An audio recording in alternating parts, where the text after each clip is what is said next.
Kalau kita benar-benar hidup di zaman purba, maka setiap hari adalah misi bertahan hidup. Begitu matahari terbit, kita harus langsung bergerak. Tidak ada sarapan instan, tidak ada kulkas. Yang ada hanyalah alam, dan kita yang harus pintar membaca tandanya. Hal pertama yang kita lakukan adalah mencari air. Kita berjalan menyusuri jejak lembab di tanah, mendengarkan suara aliran sungai dari kejauhan. Begitu menemukan sumber air, kita harus berhati-hati. Di era purba, sungai bukan tempat yang aman. Ada predator yang mengintai dari balik permukaan. Jadi, kita minum cepat dan waspada. Setelah itu, fokus berikutnya adalah mencari makanan. Kita memetik buah-buahan liar, menelusuri akar yang bisa dimakan, dan mengamati jejak hewan kecil. Setiap tanaman harus dikenali, mana yang beracun, mana yang aman. Kesalahan kecil bisa berakibat fatal. Kadang kita membuat jebakan sederhana dari batang kayu dan tali serat tumbuhan, berharap ada hewan kecil yang terperangkap sebagai sumber protein hari itu. Siang hari biasanya dipakai untuk membangun atau memperbaiki tempat tinggal. Kita mengumpulkan daun besar, batang kayu, dan lumpur untuk membuat dinding sederhana yang bisa menahan angin malam. Atap harus rapat, karena hujan di zaman purba sering turun tiba-tiba dan jauh lebih deras dari apa yang kita kenal sekarang. Di sore hari, kita mengumpulkan kayu. Ini penting, karena api adalah pusat kehidupan. Dengan api, kita memasak, mengusir hewan buas, dan menghangatkan tubuh ketika suhu turun drastis. Kita menggesek batu, menunggu percikan kecil yang berubah menjadi nyala. Dan ketika api akhirnya hidup, rasanya seperti kemenangan besar. Malam adalah waktu paling berbahaya. Kita duduk mengelilingi api, mendengar suara hutan yang gelap. Ranting patah, burung nokturnal, dan kadang raungan hewan besar di kejauhan. Kita tidur bergantian, memastikan ada yang berjaga. Bertahan hidup artinya bekerja sama, saling mengandalkan, dan memperhatikan setiap detail kecil di sekitar. Begitulah satu hari di zaman purba. Bukan tentang kemewahan, bukan tentang kenyamanan, tapi tentang insting, adaptasi, dan kedekatan manusia dengan alam, sesuatu yang mungkin sudah jauh kita tinggalkan hari ini. Zaman purba bukan periode singkat, tapi ratusan ribu tahun. Kalau sejarah manusia kita ibaratkan 24 jam, modernitas baru muncul di detik terakhir. Awalnya, manusia hanyalah makhluk kecil. Tak ada mall, rumah tingkat, atau warung. Hidup mereka hanya sebagai pemburu sekaligus peramu. Mencari makan itu perjuangan. Tak ada kulkas, cadangan beras, apalagi ojek online. Kadang buah manis, kadang akar pahit. Kadang pesta daging rusa. Lingkungan mereka murni, liar, penuh misteri. Hutan lebat, padang tak berujung, gurun, gunung, hingga gua gelap. Cuaca ekstrim. Siang membakar, malam dingin menggigil. Pakaian hanya kulit binatang. Kalau hujan, mereka basah kuyup. Mereka tidak hidup sendirian. Ada mammoth berbulu tebal, raungan harimau bertaring pedang, dan beruang gua raksasa. Keluar rumah adalah keputusan hidup atau mati. Tempat tinggal beragam, sungai, gua. Tak ada rumah permanen atau wifi available. Hidup di zaman purba bukanlah liburan. Ini kehidupan keras, penuh tantangan. Setiap hari adalah perjuangan. Dalam situasi berat inilah manusia terbentuk. Belajar membaca jejak, memahami cuaca, bekerja kelompok, dan menciptakan alat. Zaman purba adalah laboratorium besar evolusi kita. Sebuah dunia yang menakutkan, tapi sekaligus luar biasa. Saat kita mendarat di zaman purba, tubuh dan pikiran kita akan langsung syok. Ini bukan camping ceria, tapi dunia yang keras dan tak punya kompromi. Mari kita bayangkan lebih dekat. Terbiasa nyaman, kini kita di tempat terbuka. Tanah lembab, rumput basah, atau gua berbatu. Angin malam purba menusuk, dinginnya kering, tanpa pelindung bangunan modern. Tubuh memberontak, gigi gemeretak, kulit merinding, napas cepat. Mode bertahan hidup aktif. Tanpa api atau perlindungan, Hipotermia bisa datang cepat. Manusia tidak dirancang tanpa api. Manusia modern terbiasa dengan aplikasi, pilihan, dan kepastian makanan yang instan. Di zaman purba, tidak ada menu, hanya rasa lapar tanpa tahu kemana mencari.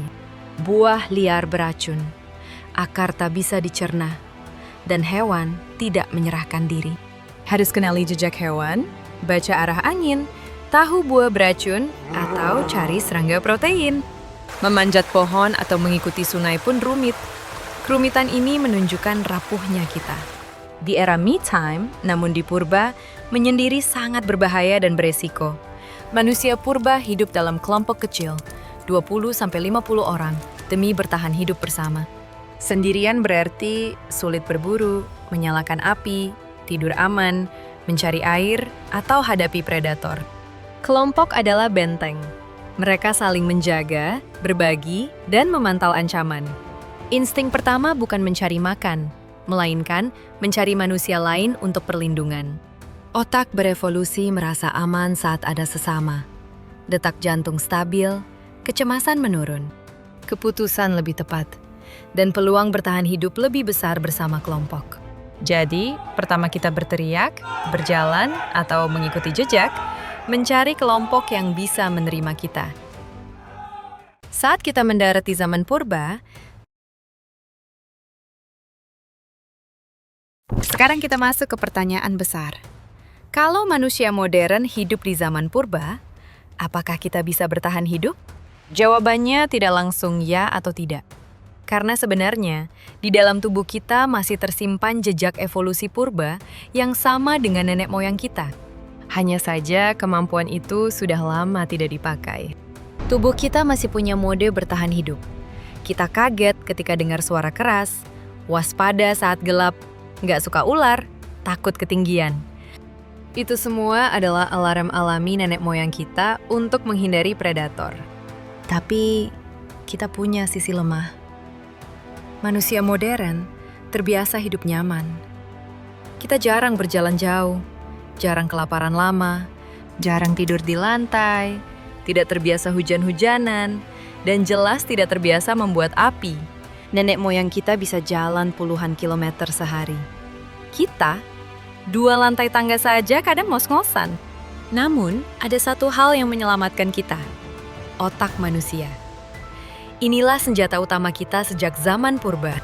Bukan kuku, bukan otot, tapi kemampuan berpikir, membuat alat, membaca alam, dan bekerja sama. Jadi, apakah kita bisa bertahan? Jawabannya, bisa.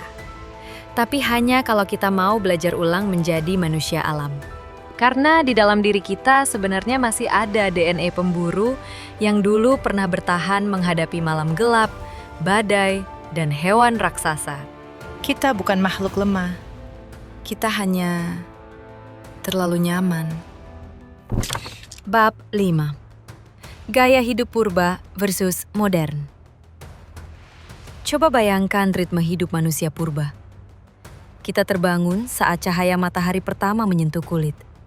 Udara pagi masih dingin dan segar, dan tidak ada alarm yang memaksa bangun. Alam sendiri yang berbicara.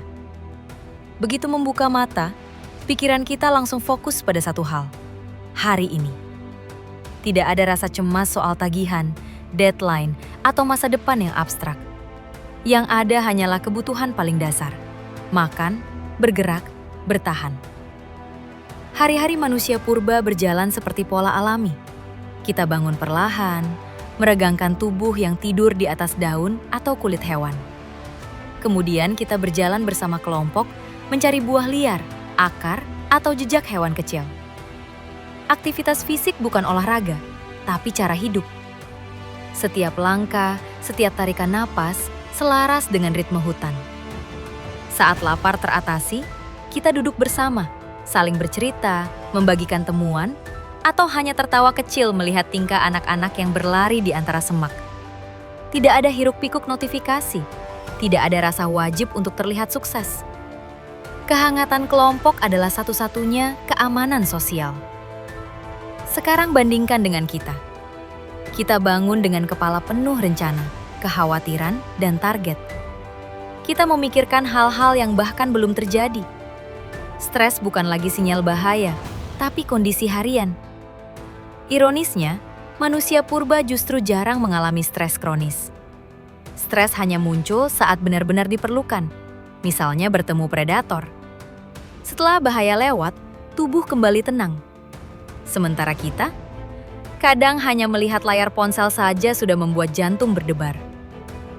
Gaya hidup purba mengajarkan satu hal penting. Mungkin manusia memang diciptakan untuk hidup sederhana, penuh gerak, dekat dengan alam, dan hadir pada momen sekarang.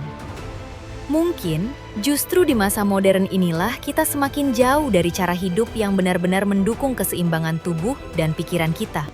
Dan akhirnya, setelah membayangkan kehidupan di zaman purba dari pagi hingga malam, dari rasa takut hingga rasa takjub, kita sampai pada satu pertanyaan penting. Bisakah kita bertahan hidup di sana?